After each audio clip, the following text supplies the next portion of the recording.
Hello guys, welcome to another video. बात करेंगे Bajaj finance पे जिसका रिजल्ट आया था और उसके बाद ये स्टॉक क्रैश हुआ है। जो स्टॉक 1000 की तरफ जा रहा था 980 990, वो सीधा 900 के भी नीचे चला गया था एक टाइम पे। तो क्या इसको इस लेवल पर बाई करना चाहिए? देखो, मैं आपको कुछ चीज़ें समझाता हूँ स्टॉक मार्केट के बेसिक्स, जिससे आप काम करोगे ना तो आपको लॉसेस नहीं होंगे।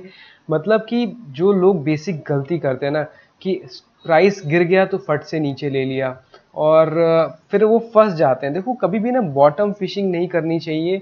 जब मार्केट का ट्रेंड क्या है, जैसे मार्केट का मान लो मार्केट क्रैश कर रही है तो उसमें बॉटम फिशिंग मत करो। ठीक है, उसको वेट करने दो वहाँ पे थोड़ा। मैं आपको समझाता हूँ अभी कैसे वो चीज़ काम करती है। तो थोड़ा सा आप ध्यान से पेशेंस के साथ देखोगे तो आपको चीज़ें समझ में आएगी। सबसे पहले तो बजाज फाइनेंस का चार्ट देखो, थोड़ा बड़ा चार्ट, मतलब पिछले एक साल में इसने करा क्या है। अगर आप ध्यान से देखोगे तो पिछले एक साल में जब इसका मूवमेंट शुरू हुआ था, करीब 800 से चलना शुरू हुआ था और लगातार आप इसमें देखो तो नए हाइस बना रहा है। एक तरीके का अप ट्रेंड इसमें इंटैक्ट है, बना हुआ है। ठीक है, नीचे आता है फिर इसमें बाइंग आ जाती है, फिर नीचे आता है फिर थोड़ा सा ऊपर।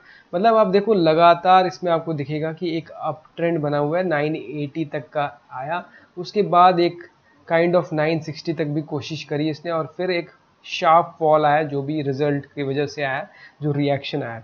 अब इसमें एक चीज़ देखने की ज़रूरत है कि जो बेसिक फंडा स्टॉक मार्केट का ये कहता है कि जब तक मार्केट लगातार नए हाइस बना रहा है तो उसका अप ट्रेंड इंटैक्ट है, उसमें बाइंग की जा सकती है नीचे के लेवल पे। लेकिन एक चीज़ हमेशा याद रखो कि कभी भी ब्लाइंडली बाई नहीं करना चाहिए। मेरे कहने का मतलब ये है कि जस्ट बिकॉज कि स्टॉक नीचे आपके ट्रेंड लाइन के पास आ गया है, इसका मतलब ये नहीं है कि आप फट से बाई कर लो। क्योंकि जिस तरीके का गैप डाउन हुआ है, हो सकता है ये ट्रेंड फॉलो करे और ये 700 600 भी चला जाए। क्यों? क्योंकि ये जो एक आपको दिख रहा है ना, एक लाइन, एक अप ट्रेंड ऐसा जो बना हुआ है, इसको भी तो एक तरीके से यहाँ पर ब्रेक कर रहा है। तो यहाँ पर समझने की बात है कि क्या स्ट्रैटेजी से इसको बाई करना चाहिए, वो मैं अभी आपको समझाता हूँ। देखो, जितनी बार भी देखोगे तो सबसे पहले तो आपको इसमें दिखेगा कि एक अप ट्रेंड बना हुआ है, एक ट्रेंड लाइन बनी हुई है जिसमें लगातार ये नए हाइज इस तरीके से बना रहा है। ठीक है, इस तरीके से। तो इसमें आप नीचे के लाइंस को जब ज्वाइन करते हो तो एक अप ट्रेंड बन जाता है, राइट। तो ये चीज़ पहली बात क्लियर हो गई। अब इसमें करना क्या होता है कि जितनी बार भी नीचे वाली बेस के पास आ रहा है, जितनी बार भी ये नीचे के स्विंग्स ले रहा है, स्विंग्स ले रहा है ना, ये एक बार ऊपर जाता है फिर स्विंग्स लेता है, फिर ऊपर जाता है फिर नीचे आता है स्विंग्स लेता है, और नीचे बाइंग आ जाती है, फिर ऊपर सेलिंग आ जाती होगी, ऊपर लोग प्रॉफिट बुक करते होंगे, फिर नीचे आता है फिर बाइंग आ जाती है, फिर ऊपर थोड़ी सी प्रॉफिट बुकिंग आती है, फिर नीचे आता है। अब क्या हुआ यहाँ पर, क्या हमें बाई करना चाहिए, और अगर बाई करना चाहिए तो उसकी स्ट्रैटेजी क्या रहती है? बहुत ही सिंपल तरीका मैं आपको समझाऊंगा। अभी क्या है, समझ लो कि इस लोअर जो एज है, इसका अपर एज हो गया और ये लोअर एज हो गया। तो लोअर एज पे आ चुका है। अब हमें क्या देखना है, क्या नोटिस करना है कि जो इस दिन की ट्रेडिंग है, मतलब आज की पहले ट्रेडिंग इंट्राडे चार्ट ओपन करते हैं तो आपको वहाँ पर समझ आएगा। बस आपको डेली में ये देखना था कि लोअर एरियाज पर जो सपोर्ट एरिया है वहाँ पर आ गया है। लेकिन बाइंग कैसे करनी है? आप ऐसे ब्लाइंडली तो बाई नहीं कर सकते कि कोई चीज़ नीचे गिरा आप उसको बाई कर लो। उसको बाई करने का एक तरीका होता है, मैं आपको वो समझाता हूँ। सबसे पहले आपने क्या करना है, आपने खोलना है इसका इंट्राडे चार्ट। इंट्राडे चार्ट मतलब 3 मिनट या 5 मिनट का। अब आपने क्या देखना है कि आज के दिन में हुआ क्या है। तो अगर आप ध्यान से देखोगे तो इसमें आपको दिखेगा कि मार्केट ओपन हुई यहाँ पर 908 पर, एक गैप डाउन हुई और एक नीचे एक आप देखो एक बेस बना है। मतलब पहले गिरा थोड़ा सा, जो भी पैनिक सेलिंग हुई, उसके बाद आप देखो थोड़ी सी बाइंग भी आई है। एंड थोड़ी सी बाइंग होने के बाद ऊपर के लेवल से थोड़ी सी प्रॉफिट बुकिंग आई। लेकिन ज़रूरी बात यह है कि इंट्रा डे में भी पैनिक नहीं आया इतना कि डे लो को ब्रेक करे। ये बहुत इंपॉर्टेंट बात है, डे लो नहीं ब्रेक हुआ। अगर ये डे लो ब्रीच हो जाता तो हम कह सकते हैं कि ये जो ट्रेंड है जो बजाज फाइनेंस का, वो निगेटिव हो गया है और मार्केट यहाँ से अब नीचे जाने के लिए रेडी है। लेकिन अब इसकी बाई की कंडीशन क्या होती है मंडे के लिए, अब मैं आपको समझाता हूँ। 913 पे क्लोज हुआ है। अब जो इसका डे हाई है ना, जहाँ पर इसको शॉर्ट किया होगा, जो आज लोगों ने शॉर्ट किया होगा, शॉर्ट जो मार्केट को शॉर्ट करते हैं वो भी ऊपर शॉर्ट किए होंगे, राइट। तो उनका स्टॉप लॉस इसके ऊपर होगा। तो फ्रेश बाइंग देखने को तभी मिलेगी जब ये 928 के ऊपर जाने लग जाए।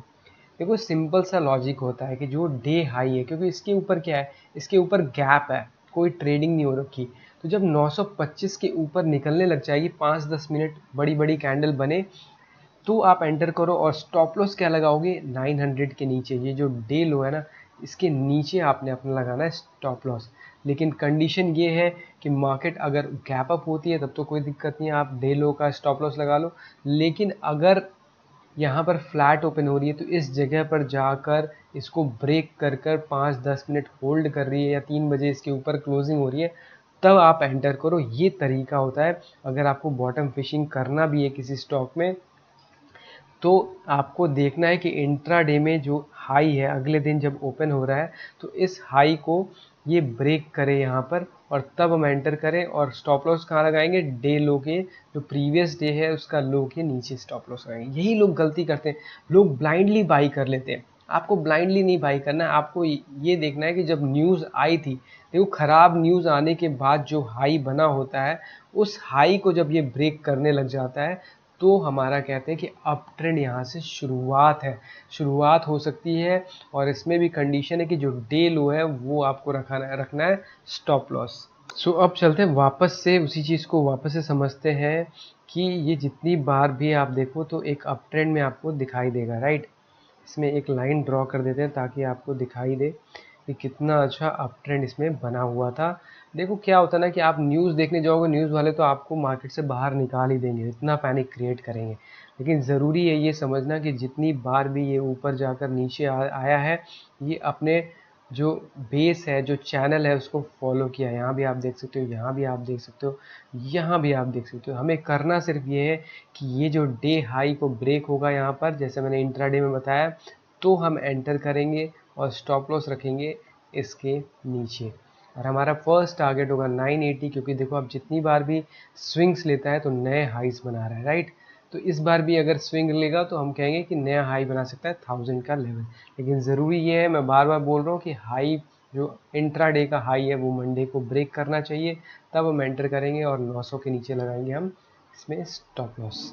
तो ये तरीका होता है मेरी ट्रेडिंग का। जितनी बार भी आप इसमें देखो कितना अच्छा इसमें चार्ट बना है, जितनी बार भी ये नीचे आता है उसी जगह से स्विंग्स ले रहा है। तो स्टॉक मार्केट का सिंपल सा रूल है कि हिस्ट्री इसमें रिपीट होती है, जितनी बार भी ये नीचे जाएगा उतनी बार इसमें स्विंग्स आएंगी। ज़्यादा से ज़्यादा क्या होगा, डे लो क्या स्टॉप लॉस लग जाएगा, यही होगा ना।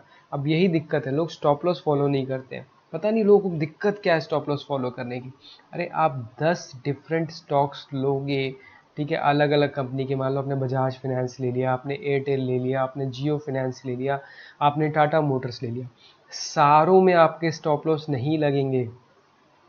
अगर 10 में से 4 ऊपर जा रहे हैं तो 2 हो सकता है फ्लैट हो और बाकी के 4 नीचे जा रहे हो। तो जो 4 नीचे जा रहे हैं उनको आप एग्जिट करो और उनके जगह 4 नए ऐड करो जिनमें कि अपॉर्चुनिटी लग रही है कि ऊपर जा रहा है। वो जो मैंने आपको रूल बताया, रूल यही है कि अगर सपोर्ट के आसपास आता है और इंट्राडे में प्रीवियस डे के हाई को ब्रेक कर रहा है, तो आप एंटर करो और प्रीवियस डे के लो को स्टॉप लॉस लगाओ। ये सिंपल सा रूल आपको फॉलो करोगे ना, जितना सिंपल रखोगे ना, उतना आपको स्टॉक मार्केट में प्रॉफिट होने के चांसेस ज़्यादा होंगे। जितना न्यूज़ चैनल देखोगे, जितने लोगों को फॉलो करोगे, तो आपको लॉसेस ही होने वाले, मैं अभी आपको बता दे रहा हूँ। तो आई होप वीडियो आपको पसंद आई होगी। कोई अगर आपको डाउट है तो कमेंट सेक्शन में बता दीजिएगा। मिलते हैं आपसे अगले वीडियो में, तब तक के लिए take care, see you and bye.